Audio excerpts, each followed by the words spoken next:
예, 하나님 말씀 오늘은 고린도전서 2장 6절에서 마지막 16절까지 말씀입니다. 그러나 우리가 온전한 자들 중에서는 지혜를 말하노니 이는 이 세상의 지혜가 아니요 또 이 세상에서 없어질 통치자들의 지혜도 아니요 오직 은밀한 가운데 있는 하나님의 지혜를 말하는 것으로서 곧 감춰졌던 것인데 하나님이 우리의 영광을 위하여 만세전에 미리 정하신 것이라. 이 지혜는 이 세대 통치자들이 한 사람도 알지 못하였나니 만일 알았더라면 영광의 주를 십자가에 못 박지 아니하였으리라. 기록된 바 하나님이 자기를 사랑하는 자들을 위하여 예비하신 모든 것은 눈으로 보지 못하고 귀로 듣지 못하고 사람의 마음으로 생각하지도 못하였다 함과 같으리라. 오직 하나님이 성령으로 이것을 우리에게 보이셨으니 성령은 모든 것 곧 하나님의 깊은 것까지도 통달하시느니라. 사람이 이를 사람의 속에 있는 영 외에 누가 알리요? 이와 같이 하나님의 일도 하나님의 영 외에는 아무도 알지 못하느니라. 우리가 세상의 영을 받지 아니하고 오직 하나님으로부터 온 영을 받았으니 이는 우리로 하여금 하나님께서 우리에게 은혜로 주신 것들을 알게 하려 하심이라. 우리가 이것을 말하거니와 사람의 지혜가 가르친 말로 아니하고 오직 성령께서 가르치신 것으로 하니 영적인 일은 영적인 것으로 분별하느니라. 육에 속한 사람은 하나님의 성령의 일들을 받지 아니하나니 이는 그것들이 그에게는 어리석게 보이며 또 그는 그것들을 알 수도 없나니 그러한 일은 영적으로 분별되기 때문이라. 신령한 자는 모든 것을 판단하나 자기는 아무에게도 판단을 받지 아니하느니라. 누가 주의 마음을 알아서 주를 가르치겠느냐? 그러나 우리가 그리스도의 마음을 가졌느니라. 아멘. 바울 사도는 세상 지혜가 얼마나 무능한 것인지를 깊이 경험한 사람이에요. 그는 세상 지혜가 높은, 오늘날로 말하면 학벌이 좋은 사람이에요. 그래서 바울은 초기 사역에서 자신의 그 지혜로 복음을 전하게 됩니다. 그런데 보기 좋게 실패를 해요. 이 사람의 지혜가 인간을 구원하는 일에 무능하다라는 사실을 경험하게 되면서 아주 철저하게 하나님의 방법으로만 복음을 전하겠다 하는 이 결심을 하게 되어집니다. 이러한 결심을 바울은 고린도 교회를 향해 고백하게 되어집니다. 바울은 자신의 지혜로는 아무것도 할 수 없지만 하나님은 오직 하나님의 지혜로 인간을 구원하셨다라는 이 사실을 잘 말씀하고 있어요. 사도 바울은 온전한 지혜와 세상 지혜를 구분하고 있어요. 성령님에게서 내려온 지혜와 사람에게서 온 지혜를 구분하고 있어요. 이것은 마치 성숙한 자의 지혜와 어린아이의 지혜가 구분되는 것과 같이 다른 지혜라고 말씀하고 있어요. 여러분, 앞서서 1장 20절에 보면 지혜 있는 자가 어디 있느냐, 선비가 어디 있느냐, 이 세대의 변론가가 어디 있느냐, 하나님께서 이 세상의 지혜를 미련하게 하신 것이 아니냐. 세상 지혜는 미련한 거예요. 적어도 복음에 있어서, 신앙에 있어서는 그렇다는 거예요. 우리는 지혜를 구분하는 능력을 좀 가져야 됩니다. 이것은 하나님의 지혜를 아는 일에 매우 중요해요. 세상의 지혜를 관원의 지혜라고 해요. 예? 세상의 지혜는 배워서 아는 지혜입니다. 경험으로 깨닫는 지혜입니다. 그래서 그 어리석은 어설픔으로 자꾸 좌지우지하려는 그런 모순을 범하곤 한다는 거예요. 이 지혜는 하나님이 없는 지혜이기 때문에 모든 일 가운데서 하나님이 하신 일, 하나님이 하실 일을 깨닫지 못하는 그런 지혜이기 때문에 그건 참 지혜가 아니에요. 그래서 자꾸 공동체를 어지럽게 해요. 공동체를 괴롭게 해요. 이런 지혜는 발휘되지 않는 게 좋은 거예요. 바울은 지금 고린도 교회의 문제를 취급하면서 바로 이 말씀을 하는 거예요. 고린도 교회가 이 세상 지혜로 세상 지혜를 가지고 떠드는 사람들 때문에 교회가 분열되고 어려움을 겪고 있다는 거예요. 그런 세상의 이치와 방법대로는 교회는 교회될 수 없다는 거예요. 그래서 오늘 이 얘기를 이렇게 말씀하는 거예요. 바울은 고린도 교회가, 아니 고린도 교회만 아니라 어떤 공동체나 문제가 발생하는 것은 사람의 지혜로 그 문제를 해결하려고 하기 때문이라는 것을 지금 말씀하고 있는 거예요. 무슨 문제든지 인간적인 생각으로, 세상적인 생각으로, 그 이상 마귀적인 생각으로 문제를 풀려고 하면 해답 없어요. 해답 없어요. 너도 괴롭고 나도 괴롭고 다 그렇게 되는 거예요. 안타깝게도 고린도 교회가 그랬다는 거예요. 결국 교회가 문제가 있는 것은 세상적인 지혜로 문제를 보기 때문에 문제가 되는 거예요. 이건 정말 아무것도 아닌데 세상적 생각으로 이 문제를 바라보니까 문제가 자꾸 눈덩이처럼 커지는 거예요. 그럴 일이 없는 건데, 마음 상할 일이 없는 건데 자꾸 그렇게 되어집니다. 여기 7절에 보면 하나님의 지혜는 세상 지혜와는 다르기 때문에 오직 은밀한 가운데 있는 하나님의 지혜다, 이렇게 말씀해요. 오직이라고 하는 말은 헬라어로 알라라고 하는 말인데, 세상 지혜보다는 분명히 다르다라는 것을 분명하게 강조하는 말씀이에요. 이 하나님의 지혜는 비밀한 가운데 있는 지혜라고 말씀했어요. 다시 말해 하나님의 지혜는 오랫동안 감추어져 있는 지혜이기 때문에 특별한 하나님을 통해서, 하나님의 은혜를 통해서만 알 수 있다는 말씀이에요. 이 하나님의 지혜는 아무나 깨달아지는 게 아니에요. 제가 목회를 오래 해봤는데 교회를 오래 다닌다고 깨달아지는 게 아니에요. 교회를 오래 다녀도 자꾸 성령이 소멸되면, 그 심령이 성령의 은혜 가운데 있지 아니하고 성령이 자꾸 고갈이 되어지면, 그래서 성령이 있어야 할 마음 중심에, 최근에 우리가 들은 말씀처럼 마음 보좌에 주님이 좌정에 계셔야 되는데 주님이 아닌 내가 주인이 되고 성령은 밀려나고, 또 내가 주인인 줄 알지만 사실은 사탄이 내 마음의 주인이 되어버리면, 그러면 절대로 이 하나님의 지혜는 깨달을 수가 없는 거예요. 하나님의 일도 하나님의 마음도. 거기 마지막 16절에 우리가 그리스도의 마음을 가졌느니라 했지만 그리스도의 마음을 갖지 못한 안타까움을 보여준다는 거예요. 이 하나님의 지혜는 아무나 깨달아지는 게 아니에요. 지혜와 관련해서 세상에는 세 종류의 인간상이 있어요.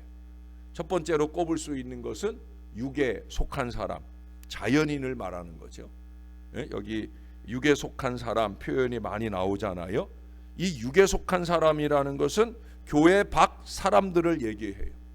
또 교회에는 다니지만 아직까지 거듭나지 못한 사람도 이 안에 속할 수 있어요. 아까 얘기한 대로 성령의 은혜가 고갈되고 그 안에 성령이 없고 예수가 없는 그런 사람은 육에 속한 사람과 다를 바가 없죠. 이 사람들은 세상의 영을 받고 사탄의 지배를 받는 사람들이에요. 원어의 이 육에 속한 사람이라는 이 말은 동물적인 사람이라는 의미까지 있어요. 육의 욕심대로, 정욕대로 사는 사람이에요. 제가 싫어하는 이기와 욕심에 가득한 사람이에요. 그래서 자연인이라는 표현을 쓰는 거예요. 왜 자연인?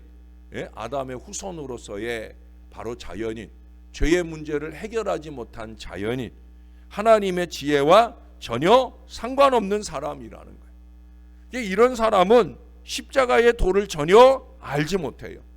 영적으로 죽은 사람입니다. 그래서 영적 진리에 무감각하고 무반응하고 무관심한 사람들이에요. 목사가 아무리 신령하게 하나님의 말씀을 강단에서 전해도 이게 다 육신적으로 들려버리니까 이 하늘의 지혜에 대하여 자꾸 거부감만 일어나는 거예요. 그래서 영적 진리에 대하여 올바른 깨달음이 없을 뿐만 아니라 심지어 여러분 세상 사람들 보세요. 우리 크리스찬들을 보고 우리 크리스찬들의 삶을 보면서 미련하게 보잖아요. 그 뭐 하겠다고 새벽부터 나가가지고 난리를 치느냐, 그렇게 생각하지 않습니까? 예? 재미없는 사람으로 간주하는 바로 세상에 속한 사람. 왜 그래요?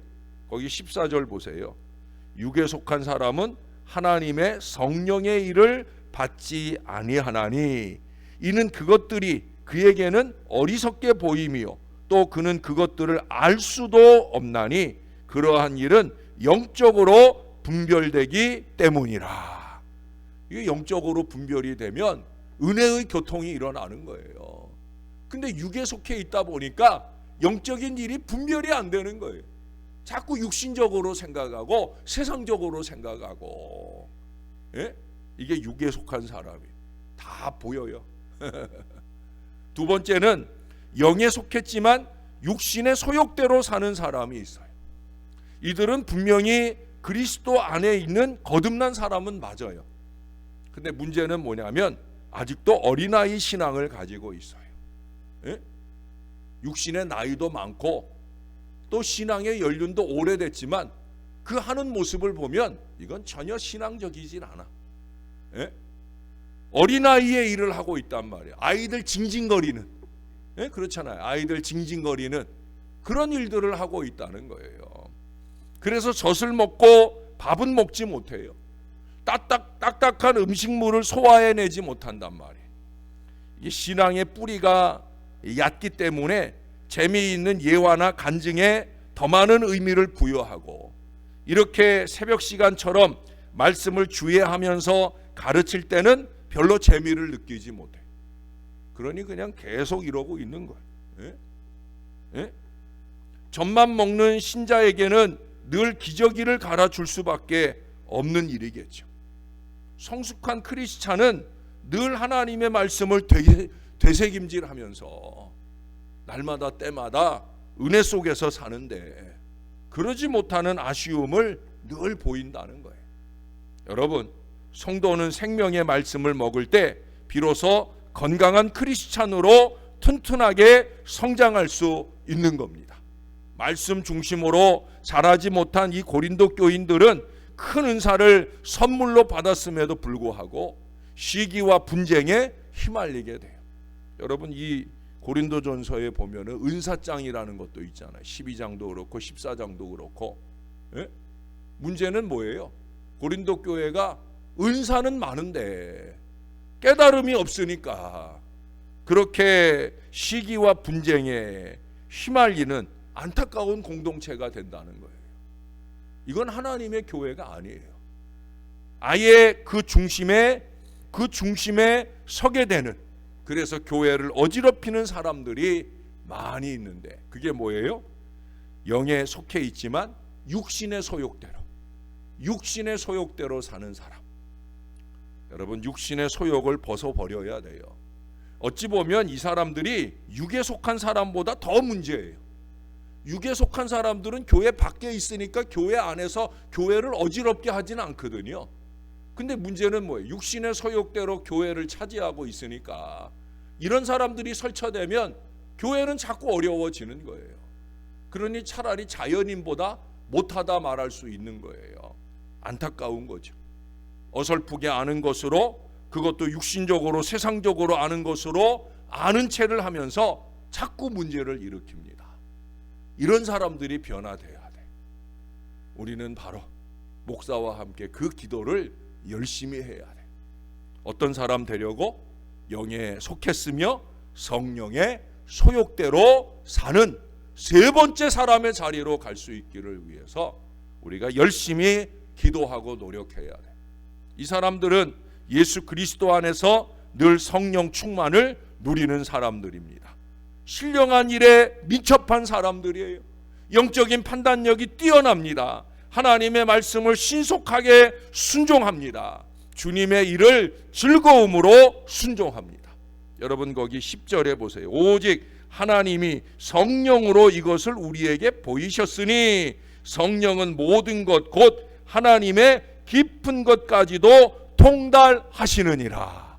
할렐루야. 그러니까 성령이 충만하면 깊은 깨달음이 있는 거예요. 목회자들이 성령 충만하기를 위해 여러분들이 기도를 열심히 해주는 이유가 뭐예요? 자꾸 깊은 것들을 깨달아 가지고 그걸 여러분들에게 쏟아내야 되잖아요. 새해에는 더욱더 그런 은혜가 목회자들에게 넘쳐서 말씀이 이적으로 나타나는 큰 은혜가 있기를 주님의 이름으로 소원합니다. 여러분, 무엇보다도 주님의 마음을 가지고 있어서, 그래서 하나님의 뜻을 쫓아 기쁜 마음으로 동역을 합니다. 12절을 볼까요? 우리가 세상의 영을 받지 아니하고 오직 하나님으로부터 온 영을 받았으니 이는 우리로 하여금 하나님께서 우리에게 은혜로 주신 것들을 알게 하려 하심이라. 자, 여기 보세요. 은혜로 주신 것들을 알게 하신다. 누가요? 하나님으로부터 온 영, 성령을 받은 사람이에요. 여러분, 성령은 교통하는 영이잖아요. 축도할 때 뭐라고 그래요? 예수님 은혜, 하나님 사랑, 성령의 교통이에요. 교통. 축도할 때 이 교통을 빠뜨리는 목사는 이건 헛목사예요. 헛목사. 교통을 빠뜨리면 안 되는 거예요. 성령에게 있어서 교통, 코이노니아, 이게 제일 중요한 사역이에요. 목사가 성령 충만하고 교인이 성령 충만하면 그 안에서 말씀이 교통하는 거예요. 예? 이적이 교통하는 거예요. 믿음이 교통하는 거예요. 더 중요한 거, 은혜가 교통하는 거예요. 은혜가. 그러니까 목사가 제가 여러분들에게 은혜로 시작하고 은혜로 끝마치자, 이거 할 필요가 없는 거예요. 그렇잖아요. 예? 이미 은혜인데 성령으로 하는 일들은 이미 은혜예요. 그냥 다 아는 거예요. 그래서 감사가 넘치는 것이고 더 큰 은혜를 사모하게 되는 거예요. 그 다음 13절도 보세요. 우리가 이것을 말하거니와 사람의 지혜가 가르친 말로 아니하고 오직 성령께서 가르치신 것으로 하니 영적인 일은 영적인 것으로 분별하느니라. 할렐루야. 뭐 더 말할 수 없는 일이에요. 우리의 믿음이 성숙해서 하나님이 부담 없이 쓸 수 있는 신령한 성도들이 될 수 있기를 바랍니다.